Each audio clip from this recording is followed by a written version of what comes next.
kaum Brunei. Puan, jadi saya mau tahu banyak lagi nih pasal busana tradisi Brunei, boleh? Boleh. Terima kasih. Brunei berasal dari perkataan barunah yang bermaksud tempat yang baik atau berkenan di hati. Barunah lama-kelamaan disebut Brunei.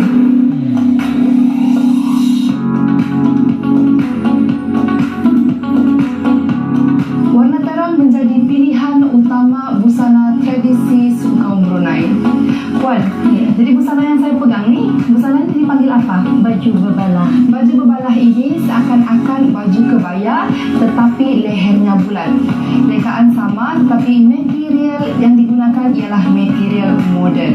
Dan busana jenis ini hanya digunakan oleh orang-orang kebanyakan, manakala yang jenis bersulap emas hanya dipakai oleh golongan bangsawan. Ini ialah baju bebalah asli dan diperbuat daripada kain jarang ataupun kain kasar. Dan ini hanya boleh dipakai oleh golongan bangsawan sahaja. Dan baju bebalah asli ini biasanya akan dipadankan bersama dengan kain batik lapas dan juga tudung songket. Baju balah ini biasanya akan dipadankan bersama dengan kain sarung batik dan ini hanya akan dipakai oleh golongan kebanyakan. Tapi boleh juga dipasangkan bersama dengan kain batik lapas, dan kain batik lapas ini selalunya dilengkapi dengan kipas di bahagian bawah. Kain sarung lapas ini hanya akan dipakai oleh golongan bangsawan sahaja. Tidak lengkap baju balah ini jika tidak dipakai dengan tudung menggunakan songket, dan songket ini hanya digunakan oleh golongan bangsawan, manakala golongan kebanyakan memakai kain sarung batik sebagai tudung. Di depan saya ini ialah antara contoh-contoh kain songket golongan bangsawan Brunei. Yang ini sudah berusia lebih daripada 70 tahun.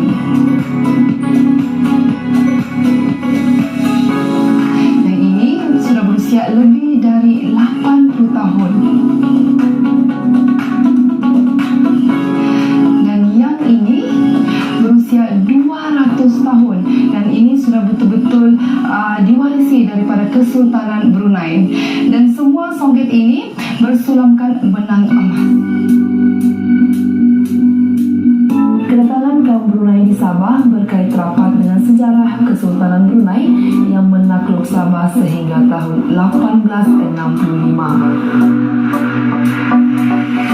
Majoriti kaum ini mendiami daerah seperti Papar, Bongawan, Western, Pembakut, dan wilayah Persekutuan Labuan.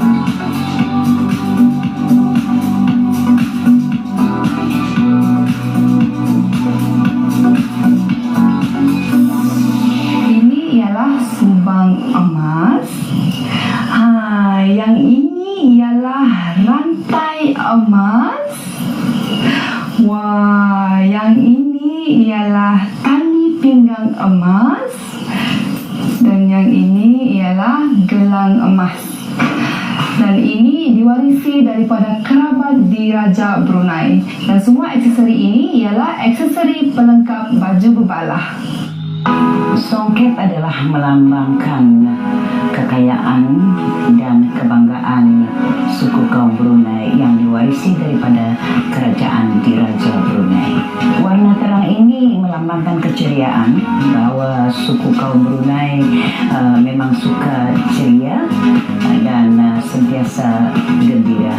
Corak yang biasanya dipakai oleh suku kaum Brunei, terutama sekalinya kepada wanita, adalah corak bunga yang bersulam, kerana itu merupakan satu seni daripada suku kaum Brunei.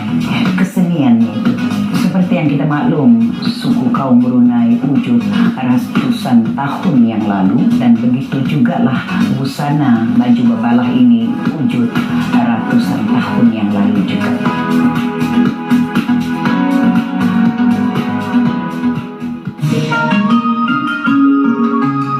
Inilah rumah peninggalan arwah bapak saya, dan di sini juga saya menyambung karir saya sebagai seorang penyanyi. Bersama saya ialah Puan Dayang Hasna Ibrahim. Beliau merupakan wanita wanita ikon untuk episod kali ini. Dan beliau juga merupakan seniwati Legenda Sabah. Mendorong saya untuk menjadi orang seni adalah tantangan hebat daripada arwah mama saya. Dan ketika itu saya sudah berniat di dalam hati bahwa satu hari pasti mama saya akan melihat saya di persada seni. Itulah yang mendorong semangat saya untuk lebih berani melangkah ke persada seni. Iya, oke. Inilah laluan yang saya lalui hari-hari apabila ada latihan ke sekolah atau yalah kemana saja. Jadi bayangkanlah dulu dalam tahun 64 dengan keadaan yang sebegini gelap jadi kita. Tapi oleh sebab semangat itu kuat, mau juga kita rendah saja macam mana pun. Kak, berapa umur kakak masa tahun 64 tu? Umur kakak masih itu 12 tahun. Oh, Sejarah untuk kakak menurut ke bidang seni, kakak orang yang perempuan pertama yang menyanyi di Bengawan ini, dan memang dapat tentangan hebat daripada arwah mama saya. Tapi kakak dapat semangat daripada arwah bapak saya. Secara moral, sokongan moral dia bagi saya menyanyi ketika itu. Sementara arwah mama saya langsung tidak setuju. Kakaklah penyanyi perempuan berasal dari Bengawan ini yang pertama melangkah ke persada seni suara. Cuma di bidang lakonan apabila kakak sudah bersekolah menengah. Kak, di jembatan ini kan, apa kenangan yang paling kakak tak boleh lupa? Oh, jembatan ini. Mesti ada kenangan yang kakak tak boleh lupa kan? Ada masa itu, ada lucunya, ada juga sedihnya lah. Kerana apabila sudah kedapatan buat persembahan, kakak menyanyi. Jadi pulang ke rumah, mama saya marah. Jadi saya berlari di jambatan ini dan saya jatuh ketika itu dan saya lagi. Ya, walaupun pulang kena pukul, kena marah, kena bebel, bagi kakak itu adalah satu cabaran. Untuk kakak menunjukkan bahawa kakak ini betul-betul mau menjadi orang seni. Ya, inilah jabatan yang tak boleh kakak lupakan. Alhamdulillah masih kukuh sampai sekarang, walaupun sudah ada lubang tempat jatuh dulu. Ya, memang sekeping papan patah, cuma kakak lari. Memang sangat menyentuh hati pengalaman Kak Dayang sewaktu melalui jambatan ini kerana minatnya terhadap dunia seni.